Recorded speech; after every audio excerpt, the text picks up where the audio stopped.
Hi everyone, welcome to Jaisa Telugu channel. ఇవాల్టి మన special వచ్చేసి చేపల పులుసు. నాన్ వెజ్లో బెస్ట్ ఫుడ్ ఏంటిదంటే చేపలు. ఎందుకంటే ఇందులో పుష్కలంగా ప్రోటీన్స్తో పాటుగా ABCDEK విటమిన్స్ కూడా పుష్కలంగా ఉంటాయి. చేపలను రకరకాలుగా వండుకోవచ్చు. అయితే పర్ఫెక్ట్ టేస్ట్ వచ్చే విధంగా చేపల పులుసును ఏ విధంగా చేయాలో ఈ వీడియోలో మనం చూసేద్దాం. మన రెసిపీని స్టార్ట్ చేసే ముందు అందరికీ ఒక చిన్న రిక్వెస్ట్ అండి. వీడియోని లైక్ చేయండి, ఛానల్ సబ్స్క్రైబ్ చేయండి. ముందుగా శుభ్రంగా కడిగిన చేప ముక్కలను ఒక గిన్నెలో తీసుకోండి. ఇక్కడ నేను ఒక 600 గ్రాముల వరకు చేప ముక్కలు తీసుకున్నాను. శుభ్రంగా కడిగిన చేప ముక్కల్లో ఒక హాఫ్ టీ స్పూన్ కారం, ఒక పావు టీ స్పూన్ సాల్ట్, కొంచెమంత లెమన్ జ్యూస్ని యాడ్ చేసుకొని ఉప్పు కారం అంతా కూడా ముక్కలకు పట్టే విధంగా బాగా కలుపుకోండి. ముక్కలను బాగా కలుపుకొని పక్కన పెట్టుకోండి. వేరొక గిన్నెలో ఒక పెద్ద నిమ్మకాయ సైజ్ అంత చింతపండు తీసుకొని కొన్ని వాటర్ యాడ్ చేసుకొని పక్కన పెట్టుకోండి. ఒక ఫ్రై ప్యాన్ను స్టవ్ మీద ఉంచి వేడి చేసుకోండి. ప్యాన్ వేడయ్యాక ఒక హాఫ్ టీ స్పూన్ మెంతులు, 2 టీ స్పూన్ల ధనియాలు, ఒక హాఫ్ టీ స్పూన్ జీలకర్ర వేసుకొని స్టవ్ని లో ఫ్లేమ్లో ఉంచి ఒక 2 నిమిషాల పాటు వేయించుకోండి. ఈ వేయించిన వాటిని ఒక మిక్సీ జార్లో తీసుకొని మెత్తగా గ్రైండ్ చేసుకొని పెట్టుకోండి. గ్రైండ్ చేసిన పౌడర్ను ఒక గిన్నెలో తీసుకొని పక్కన పెట్టుకోండి. ఇప్పుడు ఒక 2 మీడియం సైజు ఉల్లిగడ్డలను తీసుకొని ఈ వీడియోలో చూపించిన విధంగా ఉల్లిపాయలను ఒక 2 నిమిషాల పాటు అన్ని వైపులా కాల్చుకోండి.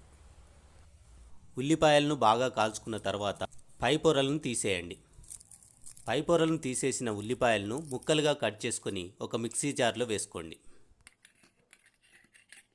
కట్ చేసిన ఉల్లిపాయలతో పాటు కొన్ని ఎల్లిపాయ రెబ్బలు, ఒక చిన్న అల్లం ముక్కను వేసుకొని మెత్తగా గ్రైండ్ చేసుకోండి. ఉల్లిపాయను గ్రైండ్ చేసిన తర్వాత పేస్ట్ అనేది ఈ విధంగా వస్తుంది. ఈ పేస్టును తీసుకొని పక్కన పెట్టుకోండి. ఒక ఫ్రై ప్యాన్లో 4 టేబుల్ టీ స్పూన్ల ఆయిల్ తీసుకొని వేడి చేసుకోండి. ఆయిల్ వేడయ్యాక కట్ చేసి పెట్టుకున్న ఒక 3 పచ్చిమిర్చీలు, గ్రైండ్ చేసి పెట్టుకున్న ఉల్లిపాయ పేస్టు, ఒక 2 చిన్న కట్టల మెంతాకు వేసుకొని పచ్చివాసన పోయేంత వరకు ఒక 2 నిమిషాల పాటు వేయించుకోండి. ఒక 2 నిమిషాల పాటు కుక్ చేసిన తర్వాత ఒక హాఫ్ టీ స్పూన్ పసుపు, ఒక 2 టేబుల్ టీ స్పూన్ల కారం, ఒక టేబుల్ టీ స్పూన్ ఉప్పు, మనం గ్రైండ్ చేసి పెట్టుకున్న ధనియాల పౌడర్ని వేసుకొని బాగా కలుపుకొని ఒక 2 నిమిషాల పాటు కుక్ చేసుకోండి. ఇప్పుడు ఇందులో చేప ముక్కలను వేసుకొని బాగా కలుపుకోండి. చేప ముక్కలను ఎప్పుడైనా సరే స్లోగా కలుపుకోవాలి.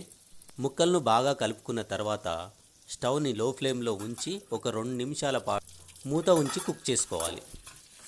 ఇప్పుడు మరొకసారి ముక్కలను కలుపుకొని మనం నానబెట్టుకున్న చింతపండు పులుసును ఇందులో పోసుకొని కలుపుకోవాలి. ఒకసారి పులుపు చూసుకొని అవసరమైతే ఇంకా కొన్ని వాటర్ని యాడ్ చేసుకుంటే సరిపోతుంది. చింతపండు రసాన్ని యాడ్ చేసిన తర్వాత మూత ఉంచి ఒక 4 నిమిషాల పాటు స్టవ్ని మీడియం ఫ్లేమ్లో ఉంచి కుక్ చేసుకోవాలి. ధనియాల పౌడర్ని ముందే మనం గ్రైండ్ చేసుకొని వేసుకున్నాం కాబట్టి మళ్ళీ వేసుకోవాల్సిన అవసరం లేదు. కావాలనుకుంటే ప్యాకెట్లో వచ్చే ఫిష్ మసాలాను కూడా కొంచెమంతా యాడ్ చేసుకోవచ్చు. చివరిగా స్టవ్ని ఆఫ్ చేసి మనం సన్నగా కట్ చేసుకున్న కొత్తిమీరను చల్లుకుంటే సరిపోతుంది. మన టేస్టీ చేపల పులుసు రెడీ. ఒక్కసారి ఈ విధంగా కుక్ చేసుకొని చూడండి. ఫిష్ కర్రీని ఎప్పుడు వండినా కూడా మళ్ళీ ఇదే ప్రాసెస్ని ఫాలో అవుతారు. అంత బాగుంటుంది.